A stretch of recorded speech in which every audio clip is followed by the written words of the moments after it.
guys. We're in the Sazerac house in New Orleans, and we're taking their tour. We're going to learn how bitters is made, and we're going to taste some Sazeracs and things of that nature. So you'll be seeing a lot of content from here. We're going to get educated. Get real good and educated on bitters and Sazerac and drinking in New Orleans. Mm-hmm. And they promised us a Sazerac, so we're going to, hold out for that, right? We're going to hold them to that promise.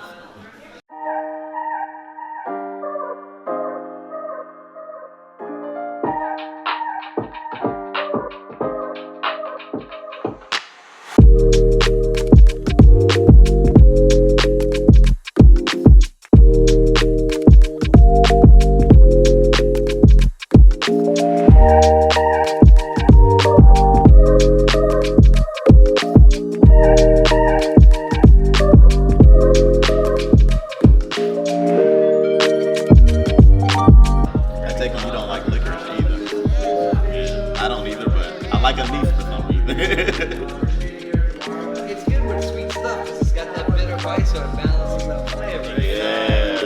And you gotta use everything right. Now, yes, those little seeds that are an Italian sausage that I don't like. Yeah.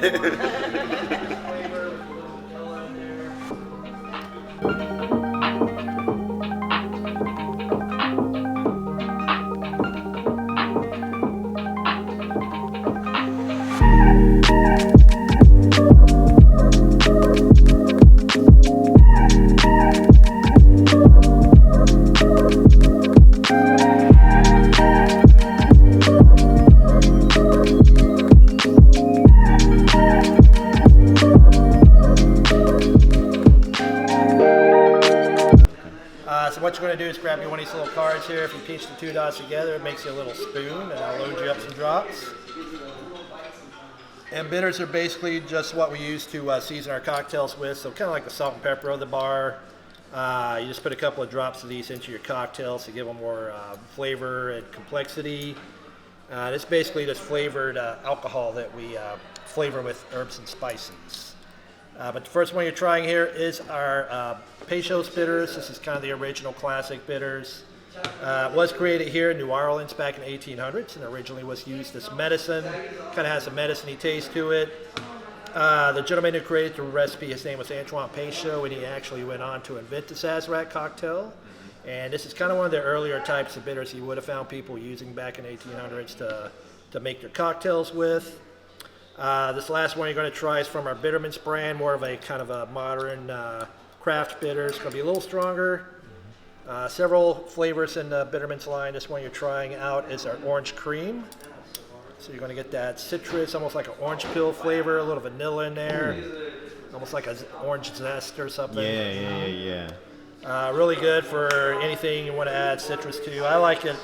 If I'm making Manhattans and I don't have like a orange laying around for the zest, this works pretty good.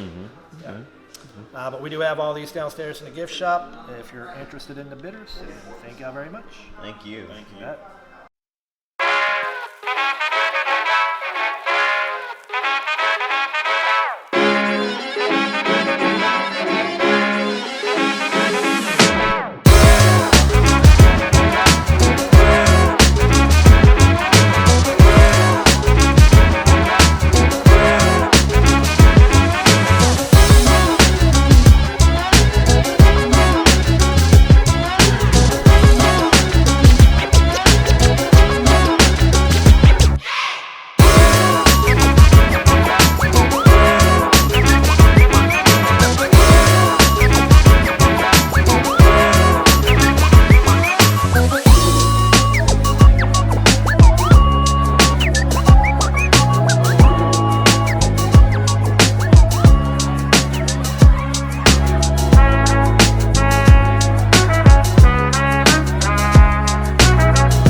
up, fellas?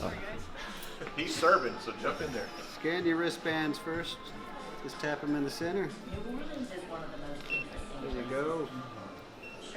Alrighty. Anyone have a Sazerac before now? Yes, we've had it before. Alright. Well, I'll walk you through it here. Get to where you can see what I'm doing. I'm going to explain. This is where it all comes from. So, you start out with 2 glasses. You're going to pack one with ice. That's the one you're going to drink from later. And then the other one, you drop in a sugar cube and add a few dashes of Peychaud's bitters to the sugar cube. 2 or 3 dashes will do. So then muddle up your cube into the bitters until it's dissolved. So that takes a few minutes. And once it has, you can add 1.5 ounces of Sazerac rye to that, and then a scoop of ice so that'll chill. Now, it's been a few minutes, so this glass should be nice and cold. Traditionally, what you do is dump out the ice there, pour in a little herb saint, swirl it around, and then dump out the excess. And this is our advancement since 1934. We've got an atomizer now, so we can just spray it there, because that's all you need to do. You just want to coat the inside of the glass you're going to drink from. And we'll go back to the drink that's chilling over here, and that's what I got in this bottle. Got sugar, bitters, Sazerac rye, just a little water, just the amount of water you'd get from chilling the chilling the cocktail. You give it a little stir, but you don't want to stir it too long, and you never want to shake it up because you don't want to melt the ice too much. Just want a touch of water in there. And then you finish it off with a lemon twist. So you give that a squeeze, you release a little of the lemon oil from the peel. That's going to add a whole other layer of aroma and flavor to the drink. And you'll get to all these layers just by initially giving it a little inhale and then a sip.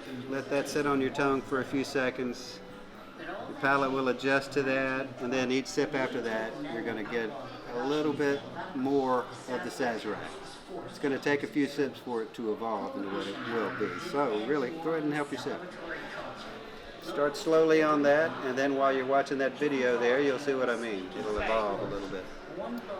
Patriarch Bernard Sazerac began exporting his family's cognac to the U.S. in the 1780s. Later, his son Laurent sold his spirit to thirsty drinkers around the world. So what do you think so far? Very educational. And I don't mean that to be glib or sarcastic. I'm learning a lot about where the product that we put in our bodies for entertainment comes from. A secret blend of aromatics and spice. Okay.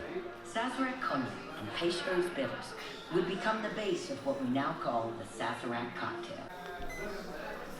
Do I try an Ohen? Okay. Alright, so this is going to be an Ohen. This is the official cocktail of Mardi Gras. How exciting, how very New Orleans. And so this goes back to the 1870s. The crew of Rex, which is one of our old line crews, the King of Rex gets to just declare things. This is the official cocktail of Mardi Gras. The reason Closer Walk with Thee is the official song of Mardi Gras is because one year Rex just decided, I like that song. That's the official song of Mardi Gras. So the reason with this. Also, one of the members of Rex owned the distributor that was selling the Ohen. Might have a little bit to do with it. A least favored liquor right here, okay? What we do is we put it with that, some Peychaud's bitters. So it's pretty New Orleans. Now this is so New Orleans that this was what they would, like I said, that they would toast with on Mardi Gras. And then the company in Spain that made this said, we're going out of business, we're shutting down, nobody buys this stuff anymore. Martin's Wine Cellar here in Uptown New Orleans said, do one more run for us, please. We'll buy the entire run of it. And they did. 6,000 bottles got shipped here to New Orleans for Martin's Wine Cellar. And they would sell it here. And it lasted, that was in the early 1980s, and it lasted for over a decade. They were the only place in the world where you were buying Ohen. And then a few years back, Sazerac, liking all things New Orleans, said, hey, let's resurrect this brand. And we're able to, taste it and kind of backtrack it and figure out how to make that recipe taste like it was. So here we go. So it's going to be, like I said, this anise liqueur, the Peychaud's bitters, and some simple syrup. Okay. Yes. It is a polarizing cocktail. All right, guys. We just finished the tour, and it was very educational. if you're ever in New Orleans, we highly recommend that you check out the Sazerac House. Yeah. Especially if you want to get a good education on one of the signature drink of this city. Yeah, I would definitely come here again. I mean, if you're a first timer, if you're gonna be in the city, you owe it to yourself to do one thing educational. And I say is this. Yeah. I mean, you could probably go on the gator tours or the ghost tours and stuff like that, or you can go to the zoo and everything like that. But if you're a connoisseur of libations, then you definitely need to be here At the Sazerac House. Exactly.